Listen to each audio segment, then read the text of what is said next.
So nambale ineyo ndipereke yankho makamaka pofotokoza bwino za nsapato imene mwafunsa za gogoda. Kuti mukufotokoza kwina mu audio ina tidafotokozerapo za nsapato imeneyi maka pamene tinkapereka chitsanzo cha woyimba wina amene mu nyimbo zake zoonera adaonetsa atavala nsapato imene chipembedzo cha Satana chidayipasa dzina imene imatchedwa kuti Black Maria. Nsapatoyi inatenga nthawi yayitali kwambiri ikuvalidwa pakati pa anthu oyimba nyimbo zauzimu ngakhalenso amene sayimba nyimbo zauzimuzi. Black Maria ndi imodzi mwa nsapato za mgogoda. Ndi funso limene mukufunsa apa mukufunsa kuti kodi ndi gogoda iliyonse imene ili yoyipa? Mwina ine kuyankha kwanga ndikhoza kukuyankhani pakati, koma gawo loyamba la kuyankha kwanga likhala lofotokozera chindunji cha nsapatoyi. Kuti tikanena za gogoda ndi chichewa chimene chidatuluka kuchokera mu zimene zimachita nsapatoyi munthu akayivala mmene imamvekera. Ikamaponda pansi imamveka kuti go go go, ndi anthu adayipatsa kuti ndi gogoda. Imamveka kuti ndi gogoda ndithu ngakhale mzinenero zambiri za dziko lapansi amayitcha ndithu gogoda. Koma dzina la nsapatoyi si gogodayi. Nsapatoyi ili ndi mayina. Dzina loyamba limene limayibereka nsapato zonse zazidendene zitalizitali mchingerezi amazitcha kuti high heel.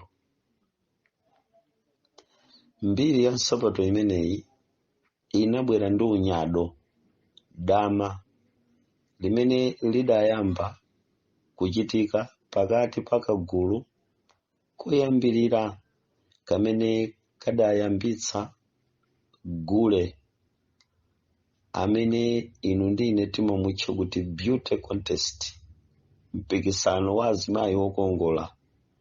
Poyamba apa sudali ngati mpikisano wa azimayi okongola, koma unkatchedwa kuti nude naidu. Nude uyu ndi wa Blue Move amene timamumva malo ambiri. Kudali kamwambo ka nudeyi kamene kankachitika pa 6 ndi pa 7 Juni chaka chilichonse ku dziko lapansi, makamaka kwa anthu ochita zinthu zakumdima zachisembwere.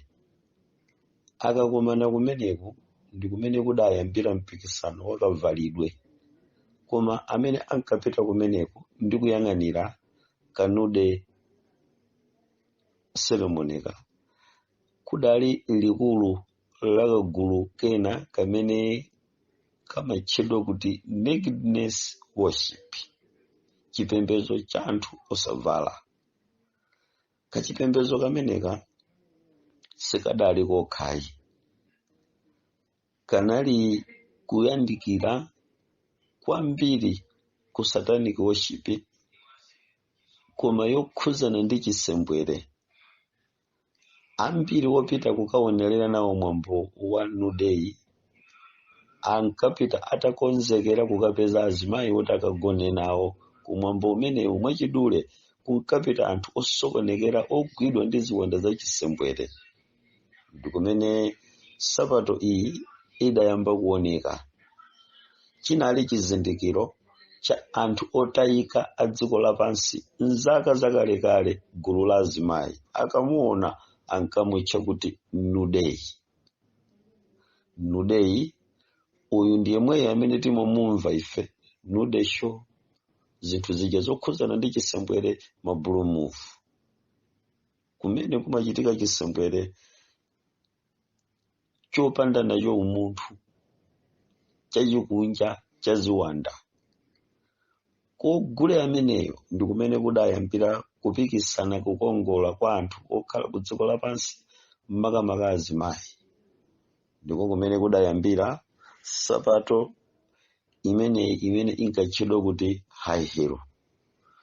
Makampani onse amene anayamba kupanga nawo sapato zimenezi tsopano adayamba kupanga mpikisano ku dziko lapansi ndi cholinga chofuna kupanga ndalama zambiri, chifukwa tsopano sapatoyi utatha kumachitika mwambo womapanga za nudeyi kuseli kopita anthu atavula, sapatoyi idayamba kuonekera kunja ikumavalidwa ndi kagulu ka asungwana amene anali oyenda m'misewu kuzitsatsa okha. Kalero mwa njira ina background ya sapato ya gogoda ikuchokera ku mahule a zaka zakalekale, masenchale ambiri apita. Sapatoyi ikuchita exist ku dziko lapansi. Choncho funso lonena kuti kodi ndi gogoda zonse, gawo loyamba ndikuyankha ndi kuti kumbali ya ine ngati munthu amene ndali ku chipembedzo cha Satana ndimayima kuti gogoda ina iliyonse kwa ine imandionekera chithunzi cha unudeyi, dama la anthu achisembwere, koma achisembwere chogulitsa chochita poyera chimene chimatulusa zithunzi za blue movie. Amene mwaonerapo ma blue movie, amene mwaonerapo ma nudeyi, mukaona kuti asungwana ambiri amene amaoneka mu zithunzi zija amapita ndi panti za chingwe, komanso amapita ndi mgogoda, atha kuvula zovala zina akamapanga mafilimu awo olaula, koma mukampeza kuti gogoda sanavule ili komweko. Zithunzi zimenezi zilipo zakhala zikuoneka, ndipo kwa anthu amene akhala akuyenda moyo woona zimenezi angandivomereze kuti nsapato zimenezi zimaonekera m'mabedi ndi m'malumu mmene mumachitika chisembwere cha anthu ogulitsa ma blue movie kapena nudeyi ndizofanana.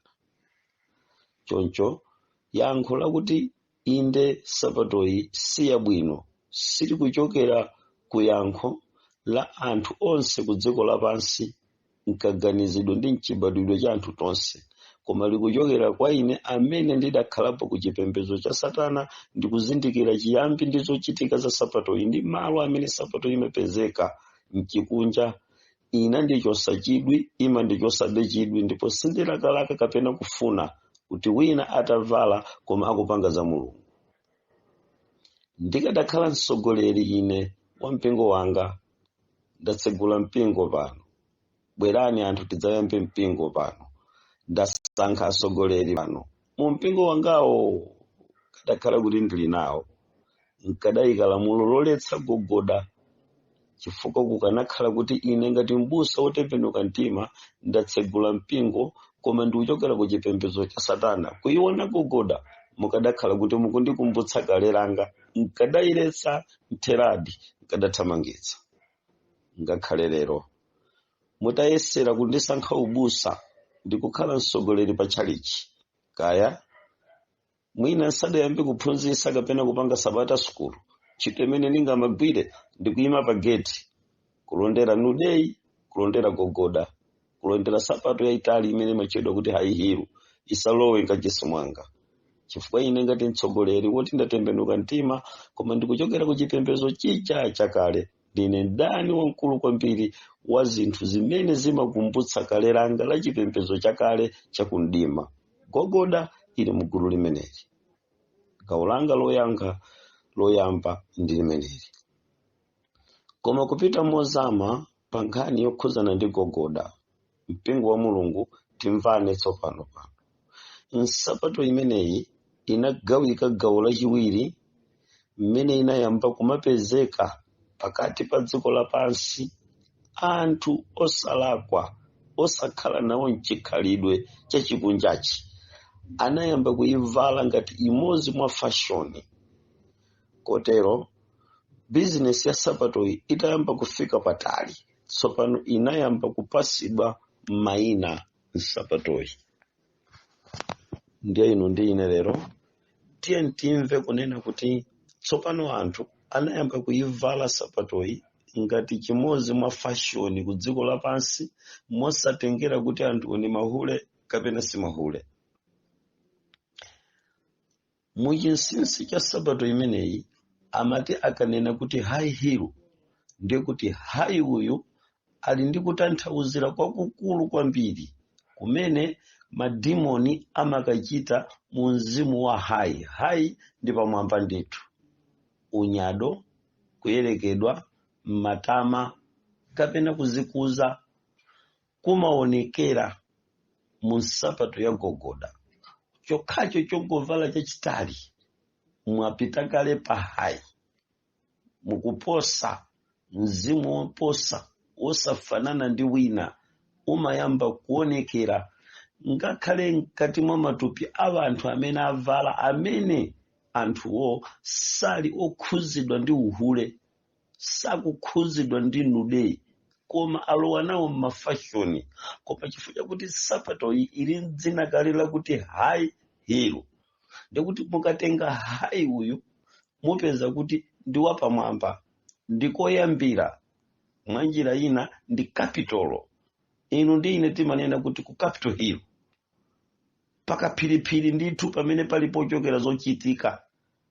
Ndiye mukanena za high heel ndikuti mukanitenga high yekha ndi proud ndi kunyada kumene kumayamba kubadwa, kotero kuti gogoda ikuchokera ku maziko akuyerekedwa adama akunyada. Munthu amene sanyada, amene mzimu wonyada mulibe mwa iye, sangavale sapato ya gogoda. Koma akayamba kuvala gogoda, pang'ono ndi pang'ono kamtima kakunyada kamayamba kupezeka mwa munthu amene wavala gogoda uja. Koma tsopano kuti isinthe sapatoyi iyambe kupezeka pakati pa anthu ku dziko lapansi, kuchoka ku magulu a nude zaka zambiri zapita kumbuyozo, kuti iyambe kuonekera ku dziko lonse lapansi, ikhale uniform ya anthu opemphera ndi osapemphera. Anayamba kupangisa zimenezi ndi makampani amene adayamba kupanga sapato ya gogodayo. Now pano inu ndine tiyambe kumva ena mwa mayina amene sapato imeneyi idayamba kupatsidwa. Munthu woyamba ankamutcha kuti Austin Adam. Austin Adam ndi amene anali designer woyamba opanga sapato ya gogoda, ndipo sapato imene yoyambayo adayipasa dzina lakuti pump heel kapena kuti pump high heel. Mumzimu wakuti pump high heel sapato inapangidwa, ndipo pump high heel anali ndizo chitika zache ndizo linga zache, ndipo kambado kamene kanaenda mu pump high heel kanali ndi mchitidwe wapa okha umene unali wosafafanizika, ndiko kuziwerengera ndi kuzimva akamakhala pakati pa dziko lapansi. Ina abwera ndi mtengo wodula pampuyi, ndipo palibe munthu wawamba amene ankakwanisa kugula. Ikapezeka sapato iyi ndi munthu, chinali chizindikiro choyamba kuti munthu uyi ngwa pamwamba. Kuchoka pa sapato imeneyi, design ya pump heel, kansonga kamakhala kansonga kankakhala kansonga kakang'ono kwambiri, ndipo kuyenda ndi sapato imeneyi kunkaoneka kuti munthu uyu ndi dolo kwambiri pakati pa nsewu, chifukwa kanali kansonga kakuti ngakhale mutatenga chala chanu chamkomba phalacho kuchiroza kumwamba.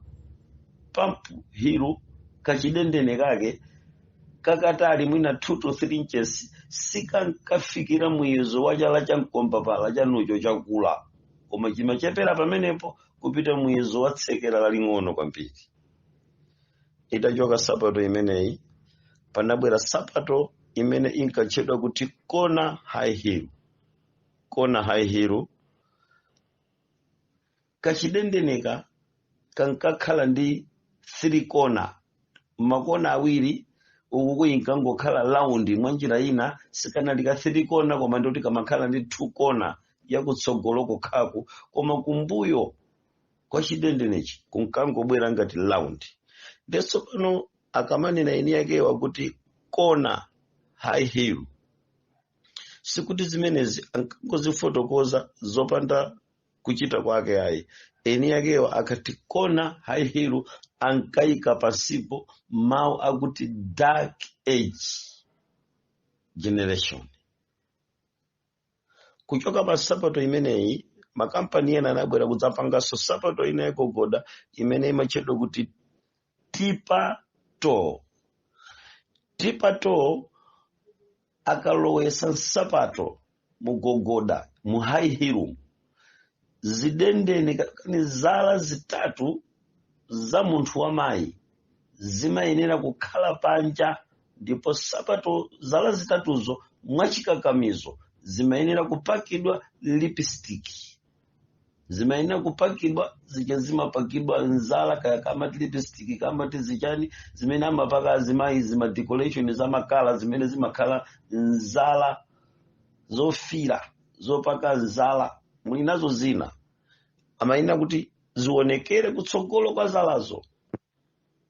Imeneyi amayitcha kuti tip toe. Komanso panali gogoda imene imatchedwa kuti open toe. Tikachoka pa open toe ndekuti tikunena kuti chidendene chachitali koma zala zili pa mtunda, koma pamene zikuonekera zala pa mtundapo sikunapezeke kuti zala zonse 5 zionekere, pamakhala kuti zina zisaoneke.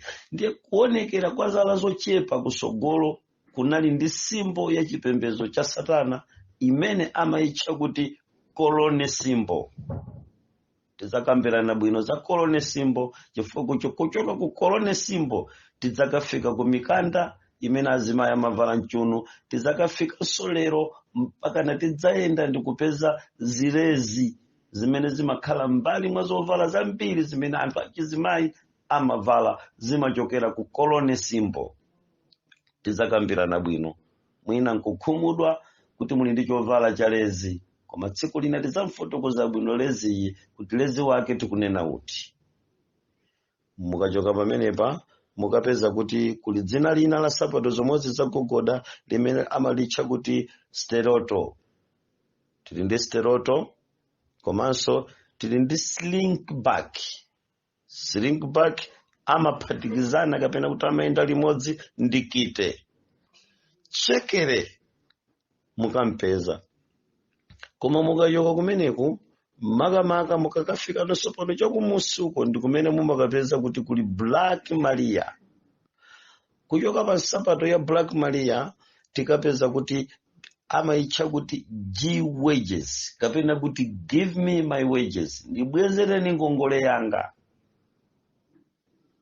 Mpingo wa Mulungu ndikanatha kufotokoza kuchuluka kwa zina zonsezo, koma mwina ndikutengereni kuti tsiku lina kudachitika msonkhano wa chipembedzo cha Satana umene unabwera ndi design yosausa kwambiri, chifukwa msonkhano umenewu mahule a dziko lapansi adakasonkhana ku Geneva. Ndipo atasonkhana ku Geneva, mwana wa satanist wina mu nthawi imeneyo mzimayi ameneyo pamodzi ndi mwamuna wake ankamutcha kuti Kelly Adam Kelly. Kelly Adamu mkazi ache samadziwikanso ndi dzina lina, nayenso ankangomutcha kuti Kelly Adamu. Ndi atafika pa msonkhano pa Kelly Adamu ngati satanist anabwera ndi mwana wake Juliana Kelly Adamu. Ndiye popeza uyuyu Juliana anali mwana wang'ono kwambiri, atafika mu msonkhano wa chipembedzo cha Satana sangakwanise kuvala nawo ma high heel. Tsiku lomwero polowa mu msonkhano una munthu wamkazi amalowa mu msonkhano umene uku Geneva sankamulola munthu kulowa opanda high heel. Tsiku limeneli polowa mwana uyu wa Adamu kukalowa mu msonkhano menemu, chimene chidachitika ndichoti mkazi ache wa Kelly Adamu anadula chidendene cha sapato yache ndikuyikhazika ya flat. Sapato imeneyo ndikumveka mwana kulowa naye mu msonkhano. Atalowa ndi sapato imeneyi, mwana ameneyi gulu lonse limene lidali mmenemu lidakhumudwa. Koma pokhumudwa ankafotokoza chinenero chimene ankakhala ngati akukuwa, ndiye dzina limene ankakuwa tsiku limenelo mu Satanic language amalitcha kuti Mary Jane. Mawu awa akuti Mary Jane ankatanthauza kuti school shoe. Mary Jane school shoe kutanthauza kwake.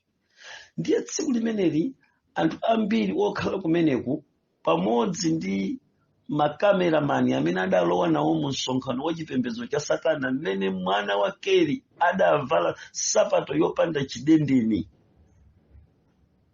Popeza anali mwana wang'ono yekhayo oyamba kupezeka pakati pa anthu a zaka zambiri opembedza Satana, tsiku lomwero ndi limene adakhazikitsa kuti mwana uyu ndi wovomerezeka kukhala mu msonkhano, komanso asazavalenso sapato yayitali mokakamizidwa chifukwa chakuti ndi mwana wa satanisti, mwana wa hule. Ayi, azivala sapato yayifupi mpaka na ku sukulu kwake azivala sapato imeneyi. Ndiye tsiku limene ankapita ku sukulu mwana ameneyi adamveka sapato imene ife timaveka ana ang'ono aja imene timayitcha kuti school shoe. Sapato ija ku Satanic language imatchedwa kuti Mary Jane.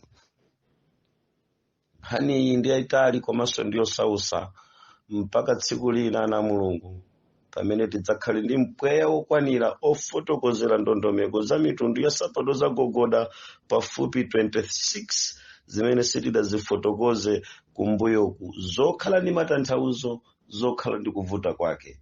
Ndikudziwa kuti mmene ndikupita komaliza ndakukolani komanso ndakusiyani malere pa nkhani ya school shoe.